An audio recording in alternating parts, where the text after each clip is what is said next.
មកដល់លេងនៅកោះកងខែវ2ថ្ងៃមួយយប់ទាំងអស់គ្នាថាទេសភាពនៅខេត្តកោះកងខែវហ្នឹងគឺស្អាតកម្រិតណាគឺអត់មានអ្នកអោក៏មាននៅតែដល់ឡានអោតែមានកាយអត់កាទេចង់អត់មានអ្នកអោផ្កាមានជាការលួងខ្លួនឯងជាខ្លាំងវីដេអូនេះកាត់ដល់ផ្លូវចិត្តដល់កន្លែងចោះទូកវិញនឹងអ្នកនរគ្នាទៀតដល់កន្លែងចោះទូកនេះដល់កន្លែងចោះទូកក៏យើងរៀបចំយកវ៉ាន់យកទៅដាក់ទូកដើម្បីនៅជាទូក2ម៉ោងទៅ3ម៉ោងទៀតបណ្ដល់កោះកងខែវចាំមើលទាំងអស់គ្នាថានៅឆ្នេរកោះកងខែវហ្នឹងស្អាតកម្រិតណា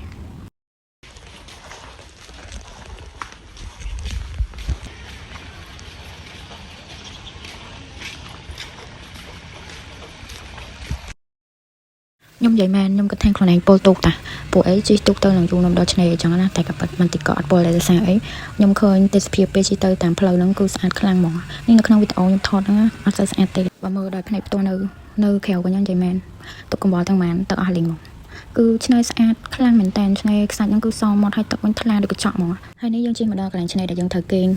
យប់ហ្នឹងហើយយើងចាំទូកមកច្រឡងយកមកតង់នេះអ្នកទាំងអស់គ្នាតង់ដែលពួកយើងរៀបទុកគេងយប់ហ្នឹងស្អាតអត់ទេសភាពខាងក្រោយនិយាយមែនដូចក្នុងគំនូអញ្ចឹងតង់គេមានខ្នោមានភួយអីធំត្រូវហើយនៅកន្លែងសហគមន៍គេហ្នឹងក៏មានបន្ទប់ទឹកយើងដែរហើយបន្ទប់ទឹកហ្នឹងមិនអត់ស្អាតទេណាស្អាតហើយទឹកប្រើប្រាស់អត់ខ្វះហើយអ្នកនរគ្នាគឺឧបមាតែម្យ៉ាងគឺវាមានសេវាទូរស័ព្ទតែប៉ុណ្្នឹងឯងគេពីទេសភាពអីដល់បែបហ្នឹងអង្គុយមើលទេសភាពហ្នឹងគឺអង្គុយចាំគេយកវ៉ាន់ពីទូកយកមកឲ្យដើម្បីផ្លាស់កៅអៅរៀបចំទៅស្ទូថៃ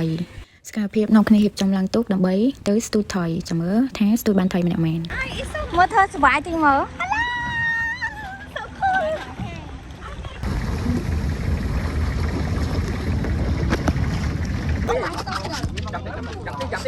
anh khơi nhặt một lần tới đôi ai mà già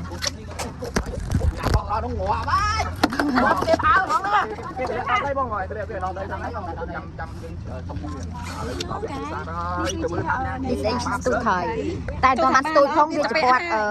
con vậy tên nói sao ta hai bóc cái đống này nè cái đống để thốn này đống dương canh này chồng nó bóc đống tụi anh đi chặt ở đống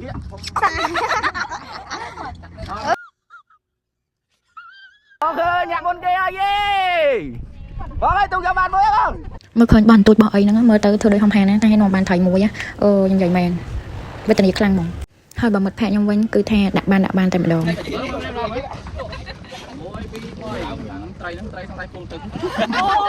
នាំគ្នាស្ទូចបានម្នាក់មួយម្នាក់ពីរឥឡូវបានចិត្តពេញមកកថៅអីហើយយើងនាំគ្នាប្រកាត់ភ្លើងតិចទៀតញ៉ាំលើទូកហ្មង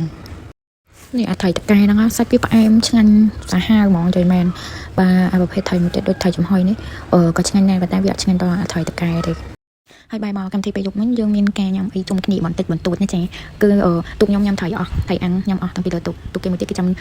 ដល់កោកគេអាំងញ៉ាំដោយសារគេកាត់ភ្លើងឆេះនៅលើទូកហើយមកមើលមិត្តភក្តិខ្ញុំវិញគឺទូកបាយទាំងបង្ខំចិត្តក្នុងចិត្តហ្នឹងគឺម៉ៅខ្លាំងមែនតើប៉ុន្តែគេចំអង្គុយចំកន្លែងដែលត្រូវទូកបាយគេញ៉ាំមកហូបពេលល្ងាចវិញមានដូចជា6មុខម្ដង5មុខម្ដងផ្លេចទៀតបន្ទាប់ពីញ៉ាំបាយហើយមានការរំកំសាន្តជាមួយនឹងតន្ត្រីនៅមាត់សមុទ្រ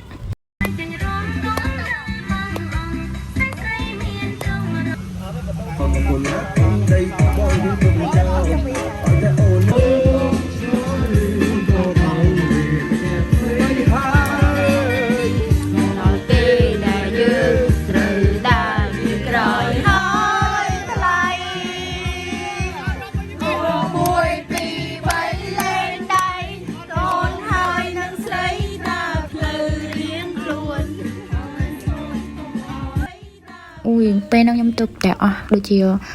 អស់មកកំប៉ុងហ្នឹងហើយបន្ទាប់មកបងហៅទៅបោះគោមតែតែថ្ងៃហ្នឹងដូចជាចុងថ្ងៃ8មីនាហើយគេមាន special ចែកគោមម្នាក់មួយដើម្បីបោះលេងអីចឹងនៅមាត់សមុទ្រណា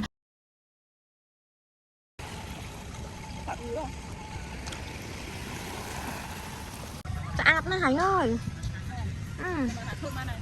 អត់ទេអញនិយាយទៅសុភាពបើហាញវិញឃើញអត់ទេសភាពពេលផឹកឡើង fresh ហ្មងនិយាយមែនឡើងមានអារម្មណ៍ស្រស់ស្រាយ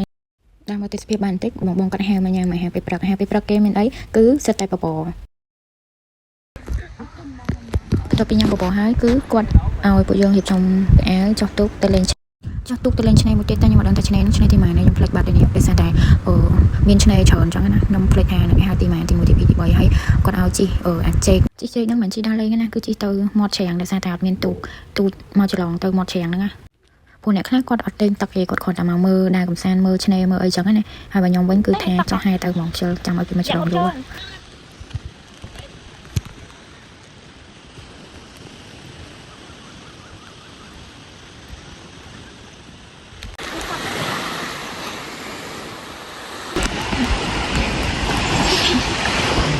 ចូលទៅចាស់ទៅបានតែប៉ុន្មាននឹងកង់មកញ៉ាក៏អស់ចិត្តដែរឡើងស្វីតហ្មងណាគាត់មកដើរលេងហើយគាត់ថតរូបឥ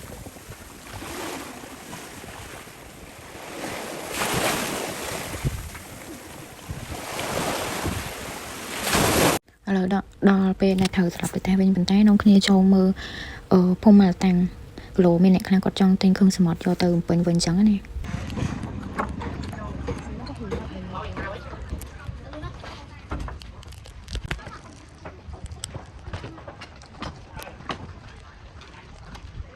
អញ្ចឹងណាតែខ្ញុំចង់ដើរមើលវីដេ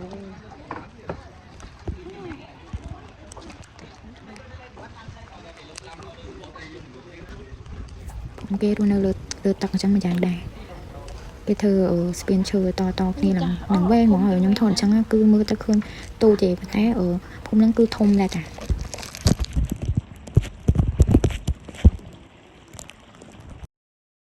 ខ្ញុំឃើញគេដើរទៅរហូតហើយខ្ញុំខំដើរតាមគេអត់ដឹងសោះថាគេដើរទៅរហូតទិញទឹកកកឈូសញ៉ាំហើយគេដើរនឹងលួនហ្មងខ្ញុំស្មានតែគេដើរទៅរហូតទិញគ្រឿងសមុទ្រអីយកទៅពេញចាហើយពេលហ្នឹងខ្ញុំអត់បានយកលុយទៅហើយខ្ចីលុយគេទិញទឹកកកឈូសញ៉ាំសិនទៅដើរនឹងហត់ពេកវីដេអូមកវិញមានការបាក់បៀខ្លាំងណាស់ម្នាក់មិនថាទឹកកឡោកបក់ប៉ុណ្ណាលាក់ប៉ុណ្ណាទេគឺដេកនឹងហូរទឹកមាត់អស់លេងហ្នឹងវីដេអូមានតែប៉ុណ្្នឹងឯង